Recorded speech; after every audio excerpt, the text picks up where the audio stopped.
A lot of people will say fake it till you make it. The problem with fake it till you make it is when you have made it and you still feel like you don't belong in the room, confidence tends to be more situational. So every time there's a new person or a new room, your knees are shaking again. You can tell when someone is performing, even if you can't consciously tell. I might actually be picking up that you're nervous, and that might make me start to feel uncomfortable. And then all of a sudden, you're not going to be able to influence me as well. I'm Melanie Barr. Welcome back to the She Built It podcast, your go-to place to empower you to live the life and business that you crave. I'm here to talk about everything from having the courage to make life and career leaps to the details of how to lead effectively, create successful teams, implement strategies for growth, and infuse tech innovation. I'm here to celebrate your wins and navigate through your challenges. I live in the city now, but I grew up in a town of 1,000 people. I've navigated major life leaps, a senior level corporate career, worked in professional sports, and now as a successful entrepreneur who loves business, technology, family, and making meaningful connections with you and the She Built It community. I also love a good workout and dose of self-care.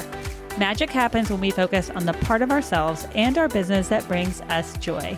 So turn up the audio, open your favorite notes app, grab your favorite drink, and here we go.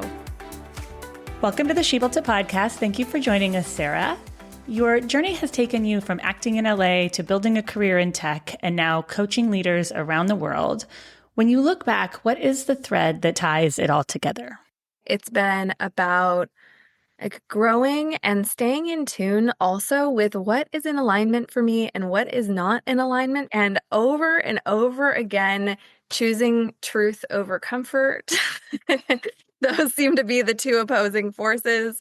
Sometimes I get to another stage, whether I have left a lot of things, acting and then tech and then my own career. And a lot of times it would have been easier to stay where I was. And there was nothing wrong with where I was. But if I was being really honest with myself, I gotta get up and go again and do something bigger and bolder and more courageous. Yeah. And we all have those pivots, and it's walking around saying, what do I really want to do? Because sometimes we get so caught in a path that we stay there, and maybe we should be doing something different. To your point, it's so important to ask ourselves over and over, what do I really want to do? Am I doing what I really want to do? Yeah. Am I playing it safe? Am I doing the safe thing that's easy to justify to everyone else, or is impressive to other people, but doesn't really land with me and what I want? Because I know I've been there many times before. Yeah. And it can be hard to make those leaps in a new direction. Absolutely. Yes, especially, I don't know if you've heard this term, but I hear it a lot in the area I'm in Silicon Valley. They call it the golden handcuffs. You're making money or you have a good title, you're in a good position, and that makes it harder sometimes for you to leave or to make a leap. Yeah, so true. So many leaders feel like they're playing the role instead of owning their power. What's the cost of performing confidence instead of embodying it? The cost is huge. You feel it. You can tell when you're performing it. And a lot of people will say fake it till you make it. The problem with fake it till you make it is when you have made it and you still feel like you don't belong in the room. And there's so much energy that goes into feeling like, okay, I need to keep up this charade. And while there may be some aspects where you see, okay, I'm good at this, okay, I'm getting a little bit more confident, there is some confidence that comes. But what I find is that confidence tends to be more situational. It's not really a confidence in yourself. It's more, okay, I think I'm good at this thing, or I feel comfortable speaking to this person or in this room or in this context, but it doesn't easily transfer outside of that context. So every time there's a new person or a new room, your knees are shaking again. So that's the cost. And also that we can feel it. You can tell when someone is performing, even if you can't consciously tell. There are parts, even to get really nerdy, in our whole system. When you feel really nervous, your vocal cords constrict and your voice actually changes in really subtle, slight ways that other people might not consciously pick up, but we are biologically hardwired to look for danger. And so I might actually be picking up that you're nervous, and that might make me start to feel uncomfortable. And then all of a sudden, you're not going to be able to influence me as well. I'm maybe not going to trust you as much as a leader because I can feel that there's something off or incongruent. So interesting because we don't think about all of those nuances. We don't think about how our voice might change or how we might be tense or how that might be portrayed within the room. Yeah, and to not have that complete control. For example, another thing that happens if we're really nervous or we're in a fight or flight state, our heart rate will get faster, our palms might get a little sweaty, our mind gets a little bouncier, a little more frenetic, and even our eye movements can tend to be a little more jilted. So, all of these things, there are some people out there who might teach the tactics of who was the Theranos founder? There was that famous founder, the woman who they would always talk about how she trained her voice to be lower so she'd be more authoritative. It's like, yeah, you can completely Google how a confident person looks. Stand with your shoulders back, try and lower your voice, talk slower. I find that I'd rather just feel more confident and help my clients feel more confident because those things will then just happen rather than us having to try and remember all these things to perform it. It's too much Yeah, work. seems more stressful than going through the situation itself. When you're working with women to gain the confidence, what's one thing that you tell them? Say they're going into a pitch or speaking at a conference and they're worried about confidence. I'll give you two things. I'll give you something that listeners can apply right now, and then I'll also give you a way to think about it as a pathway if they wanted to work on it in a longer term. So, the longer term path is working on both your mind and your physiology so that you start to train yourself to feel more calm and also to become completely aware of what are those thoughts that are coming up in that moment where you're feeling nervous and starting to unpack those. A lot of times we don't even realize that they're happening. But then when my clients start to notice and bring more awareness, they'll be like, oh, okay, actually, I feel like everyone's going to be mad at me or that I'm dumb and that I haven't prepared enough or like whatever it might be. So we can dismantle those, start to pull those apart over time. But in the moment, the quick trick that works really is instead of what we normally will do, which is this is going to go wrong. What if this happens? What if that happens? We instead, right before, let's say you're going into a job interview or a big board meeting, or you're pitching to a VC or whatever it might be, or you're pitching to a potential client, before the meeting, take a moment, ground yourself, and then imagine not the meeting going well, but imagine 6 months to a year in the future the relationship with that person. So it could be you're thriving in the job and the manager's so happy they hired you, or your client got all those incredible wins through your work together. And then you're picturing that, you're visualizing it. And what happens is when you go into the room with the person, there's something in your system that already feels familiar and warm and like they like you and friendly, which becomes a self-fulfilling prophecy as well. So interesting to think so deeply about these situations that we all go through. And a lot of times we power through them. Sometimes we go into them confidently, other times a little less. But it's so interesting to think about all of those layers underneath. I sit on the national board of a nonprofit, and I used to have to speak on stage. And I was thinking about this when you were sharing that example. I was on the stage the year before, and then the next year when I went, I didn't have to be on stage, but I felt nervous and just had this kind of anxiety. And I thought I had to tell myself, you're going to enjoy this year. You don't have to get on stage and speak. So it's interesting how sometimes we have to tell ourselves those things going into the situations. Totally. And I don't know if you know this about me, but when I was in university, I was a competitive public speaker. So I spent like every weekend traveling to different parts of the United States and performing prepared speeches, very different from how I operate today because I would have run away scared if I had to do it impromptu. Whereas now, like basically everything is impromptu for me, but I had a prepared speech. Every word was memorized, even the hand gestures I had optimized to be like the right hand gesture, all these things. I was really good. And I won a lot of tournaments and I did really well. And I also had no trust in whether or not I would be able to actually perform as well as I knew that I could because I had a really overactivated nervous system and mind. Sometimes I would absolutely kill it. I would get number one and it would feel so good. And other times I would blank and I wouldn't be able to think of my own name. And I would just stand up there in front of everyone. And I had tummy issues and like I had all these things happening. That just goes to show you there is a component of being good at something or having natural talent or practicing it, but it can't override our bodies and our physiology and our mind. Like now that I'm able to master those things paired with being able to be good at speaking, now it's okay. I can actually trust myself that I can walk into a room and I'm not going to completely blank out and stare at people like a goldfish. And what a Fingers great crossed. skill to have. It's great that you kept doing it too. You taught yourself to enter those spaces and perform well. And it's not easy. Yeah, it was tough. I like to win. And so the winning is what kept me going. But it really wasn't until like way later after my tech career, all these things that I started to get into the work that I do now. And now I'm like, oh my gosh, if only I had this then, it would have been wild.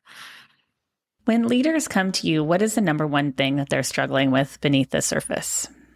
I work with a caliber of leader who they wouldn't really say that they're struggling, right? Everything's going pretty well. They're successful. Like, everything looks good from the outside, and pretty much from the inside, they're feeling okay about things too. But they can tell in the little micro moments. And one of the number one ones that I hear is I have a seat at the table, I'm in the room. And there comes this moment where I could speak up, but I hesitate. And I may still say the thing, even if it's minutes later or I send an email later, I set up a second call, but it bugs me. It bugs me that I have that hesitation in the first place. And what is that? And I want to kind of get to that next level. And the other thing that I notice too, that actually isn't usually self-identified, but I see as a pattern across the women leaders that I work with is what got them there won't get them to the next level in the respect of a lot of times when we're coming up in our career, even as entrepreneurs, you learn all the right things to do and you learn to polish yourself and you learn how to perform or how to present. But there comes a point where everyone will look at you and they'll be expecting you to have some big opinion.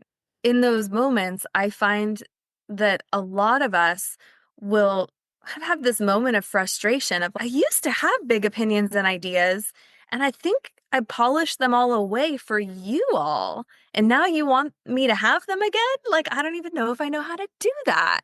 So that's what you need too. If you're going into the C-suite or if you're going to stand out as an amazing founder or if you're going to get people's attention online with your online business, you have to have that special something. It can't be all polished because you're going to disappear. And we always want to level up. Yeah. And you're right. Sharing opinions, sometimes you get worried about the audience the higher up you get and the farther along you get in your career. But I'm always thinking also, how can I level up? Yes. Yeah, exactly. And I'm sure your listeners are too. And that's who I work with too. It's like, how can I level up? And yes, sometimes it's a contrarian opinion, but sometimes it's not. Sometimes it's just letting little aspects of your personality that you have somehow compartmentalized as just personal and don't make sense to talk about in a professional context. But those might be the things that actually get people interested in you. Yeah, that make you vulnerable and real. Yeah, that make you real. We talked about this a little bit in college when you were speaking. What made you realize that confidence has to be built from the inside out? I don't think I learned that until I got into coaching, truly, because I was much more caught up in being impressive before. I have always had confidence on a certain level. Like other people from the outside would tell you that I was a confident person based on my behavior. However, I didn't feel that on the inside always, and I felt really anxious. I really struggled with anxiety. And it was much more of a power through, push through situation then. And it wasn't until I started to dismantle some of my own inner criticism or start to learn how to regulate my system, which came later, that I recognized, oh, this could be so much easier. Maybe I don't have to power through or push through. There are actually ways where I didn't realize that I was faking it before. It wasn't like on purpose. I wasn't trying to be deceptive. It was just the way that I adapted, make it in the world. And then there came this feeling of relief of, oh, I don't have to posture. I don't have to polish. I actually feel so comfortable just being myself. And then that's when a lot of it clicked for me where I'm, oh, okay, everyone's got it wrong. Okay, we can do this differently. Yeah, it's interesting to think so deep about how we go through our days. And one thing that really helps me is 5-minute meditations. It is amazing what even 5 minutes can do. I know that's different than doing the deep work as to why, but that's really helped me calm myself when I'm entering situations that I might be a little worried about or thinking about as I walk into them. Totally. And that can be so counterintuitive too. Even for me, sometimes I could go through phases, but in the moments when you feel really busy, and I bet a lot of people listening will relate to this, it feels like, no, I don't have time for that. We don't value giving our brain a little bit of space, but that's actually what we need often in the moment. So true. And I've always gone through that in my career. I'm also a twin mom. So those 5 minutes I learned with them when the twins were born, life became unpredictable. And then just the constant going all the time. So I learned to really, with work and with the twins, take those 5 minutes. So important. Yeah. You created a method. How does it work? And how is it different from traditional coaching? Yes. I work very experientially, which can tend to be a little bit different than traditional coaching. And I always say I coach with some executives. I have executive clients, but I'm not an executive coach. I'm not a career coach. People get a lot of ideas around what they expect from that. And it's not what you get from me. So the resonance method is something that I came up with after working with a lot of clients and taking them through. I have a program called Lead Out Loud. I run a couple times a year and I take women through this process. And it really breaks down to 3 pillars. So just like what we were talking about before, we start with you as the client. We want to be able to understand, like, what are the thoughts that you're having on a daily basis that are impacting how you're showing up and how you're feeling and how other people might be perceiving you. And also, what are the feelings that are happening within your body that are connected? So they're not separate. I chose resonance because I think a lot of people are really wanting to improve their executive presence. But I think executive presence stops short of the connection with the people that you want to influence. So if we're really thinking about our presence and how we're being perceived as an executive, we're more focused on ourself, what we're doing, how we're posturing. But if we're thinking about resonance, what we're thinking about is, how can what I'm saying, how I'm showing up actually land and resonate within the person in front of me, which is much more important than you just looking good like an executive. We want to be able to have impact, have influence, and that's what resonance helps with. I also was thinking a lot about when I named it, if you have a tuning fork and you chime it, and you have another tuning fork in the same room that is the same frequency, the other one will start vibrating at the same time just by being in proximity. Not all of them. So not everyone will resonate with you because not everyone's on your vibe. Not everyone's on your same frequency. But this is how we can make sure that we're landing. So we start with you and tuning you. So your system, your nervous system, your thoughts, what is your uniqueness? What are the parts that you polished away? Why are you scared? How can we bring that back out? How can we get you feeling comfortable? And then we move into pillar two. I talk about it like turning on subtitles. So if you notice that another person speaks French when you walk into a room, you don't change who you are or your message, but you do, if possible, turn on subtitles so that they can understand you. You try and speak French for them. Same thing. A lot of times we walk into difficult conversations or we're addressing an audience and we're thinking from our perspective. And we're not always taking into account, what does this person care about? What might they be afraid of? What's their objective? How can I frame what I want to talk about in a way that they're actually going to care? It's interesting to think about what's going on inside of us, but also how it lands. Sometimes we might be thinking of one or the other, not always both. Yeah. And this is why you ask, how is it different? Why is it different? The reason that we spend time on the individual first, you first, is if you don't, and let's say you're really nervous or you have emotions coming up or you're reactive, when we're in this state of reactivity or stress or fight or flight, then our brain actually doesn't work the same way. Our prefrontal cortex, which is the most developed part of higher reasoning in our brain, doesn't connect to the rest of our brain in the same way. So there are a lot of leadership training programs out there that may tell you, here's how to think from other people's perspective, but they don't take into account the fact that you literally cannot, because in those moments when you're really stressed, everything goes out the window. So that's why we address that first. And then we go into how do we read people? How do we message? And then we go into how do we think about what our objective is as far as getting more visibility on our business, on ourselves, to future-proof our career, whatever your goal might be? And how do we create relationship-based, high ROI activities that actually help you with that, rather than spray and pray or create a bunch of content or go to every single networking event? How do you get strategic about it in a way that actually feels good? We all go through our days and we do think about them in some ways, but so interesting to go that deep on all those levels.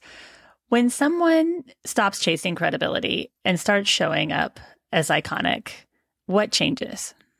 Yeah, this is the move from proving to power. When we're in a proving energy, we want credibility. We're always coming from a deficit. We're always feeling like, how can I make you happy, make you like me, make you impressed with me? And that doesn't help us stay grounded in our center. So if we move into more of this power, iconic, that's when we're starting to really be in touch with ourselves. Like we were talking about in the very beginning, what do I actually want? What do I care about? Which also helps us get rid of the noise of trying to please every single person in front of us, because you're never going to get where you want to go if you're doing that. And then to get all the way to iconic is when you start to stand even more grounded in yourself and start to think about something I thought about a lot recently is, if my life were a movie and I was the main character and I was watching from the audience, what are the things that I would just be shaking my head and rolling my eyes like, oh my gosh, why won't this girl just go do the thing already? What are the things that she's destined to do? And that, I think, brings you to the iconic level. I love that you flip it like that. And to move from scarcity to abundance. So important. And you made me think, I had a social media manager that I was talking to recently say, maybe we want to talk about some controversial ideas. And I thought, my first thought, even though I know I have opinions, was I don't know if I can do that. But to your point, sometimes you go in a direction and you don't really know you're there, to where you might not come out with a bold thought or bold topic. Yeah, we just play it safe. It's so normal. If you think about it from like biology standpoint, of course, we're trying to be a part of the tribe, but in reality, the people who are really making it and standing out, building empires or whatever it is you want to do, they are the ones who have the courage to say the thing, not just to ruffle feathers, but what truly is on their heart. Yeah. And we talked about women and visibility and shrinking in a room instead of owning it. Why is the visibility piece so hard? There's something that feels so vulnerable about visibility.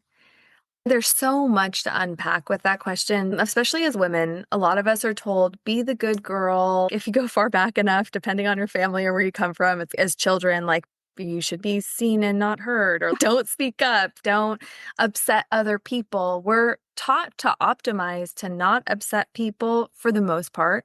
And so we're trying to override that. And even if you don't have that, again, it's the whole will the tribe accept me thing feels safer not to be visible. And I always say everyone wants exposure and nobody wants to feel exposed. That feeling can just be uncomfortable, even if there's nothing wrong. And I've noticed there are some people that I meet that you can feel if they're super present and they really see you. And that feeling, even now, I've learned to like it. But I know that before I had done a lot of this work on myself, that felt, I don't know, like being an exposed nerve. Like it just felt overstimulating to actually be seen, especially if it makes you start to think of what are they thinking of me? Are they judging me? Does my hair look bad? There's so many All things the things we think. they're paying attention to me. Like, oh, maybe I'm not worth paying attention to. They don't realize I'm not worth paying it. There's so many different things that can come up. When that social media strategist said that to me, I thought, no, I don't know. And then I thought, I actually want to do that. I'm like, no, that's actually what I want to do, because then you stand for something. I talk a lot about switching our metrics and how every one of us has unconscious metrics that can rule our life that we don't realize. I want someone to like me. If I'm going into an interaction, I want them to like me or whatever it might be. Versus if you start to think about, let's take a goal. If you want to be better at public speaking, and you have some opportunities to go speak in front of people without consciously designing your metrics, you might be looking at, did they make eye contact with me? Did they look bored? Or they're looking at their watch? And we don't know what's happening with these people. Like they may have gotten something on their Apple Watch from their kid's school and now they're really distracted. Maybe they have to pee. Like maybe something else is happening for All them. the things. All the things. And then if I make that about me, then afterward, I feel bad about myself. I'm not going to want to go do it again. So I'm not going to get better at it. And I'm also taking in feedback that isn't grounded in something real that's going to help me versus if I want to get better at public speaking and I'm like, I know that I'm a little nervous. So what could I do to be less nervous? I'm going to take that 5 minutes before and I'm going to breathe.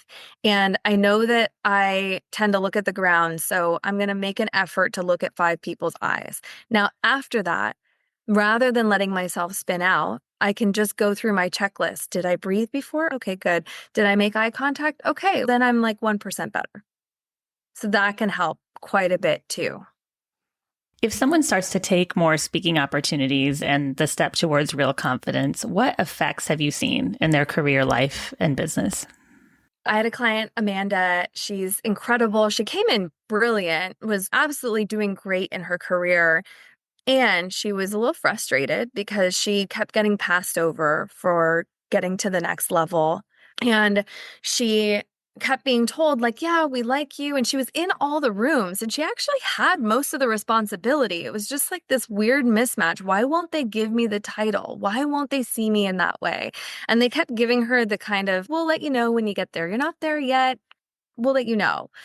We worked together first privately for a couple of months and her manager started to notice. Her manager was like, something's different. Your energy's different. I don't know. Something's different. Then a couple months later, one of the executives on the team gave her a call and said, hey, we just want you to know we see you. You're doing good things. Keep doing what you're doing. And then it was like 2 months later that they gave her VP. She got like a raise in between too. It's big things that you can achieve externally. And a lot of people think that they have to work on their resume or get another certificate or do something tangible. But actually, these things that we've been talking about this whole time are what makes the difference, where people start to see you as that leader. They want to hear your opinion. They think of you when you're not in the room. They put opportunities in front of you. Or my other client who was at a law firm had a role created for her as the head of operations for a global company because of the relationships that she built, not because of everything on her resume. It's not necessarily the things, but the confidence within that comes out. Too many brilliant people out there who are undiscovered and aren't able to shine because they don't really have that trust in themselves. Magic happens when we focus on the part of our business and ourself that brings us joy. What is one way that you make sure to find and live your joy? We've talked a lot about your business and work today. Yeah. So outside of business and work, because I get a lot of joy from that too, to be honest. But I love new experiences, and I love to learn about myself and grow. But I also just love a great dance party, and I love to get together with my friends. A lot of my friends are all over the world and all over the United States. And we went to a conference together, and it was a business conference, but we all dressed up like rock stars and we danced and we like went out to dinner and we just had a good time, and we coach each other and we support each other. So just being in community, having fun, letting loose, and letting yourself really have the big life that you do all this work for in the first place. Thank you so much for joining us today. You've given us a lot to think about how we show up in the world and use our confidence. Please share with us how and where we can find you.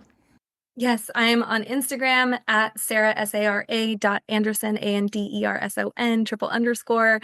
I'm also on LinkedIn. If you're there, Sara Anderson Coaching after the slash, and saraanderson.co is my website. Thank you for joining us today. I'd love to hear from you.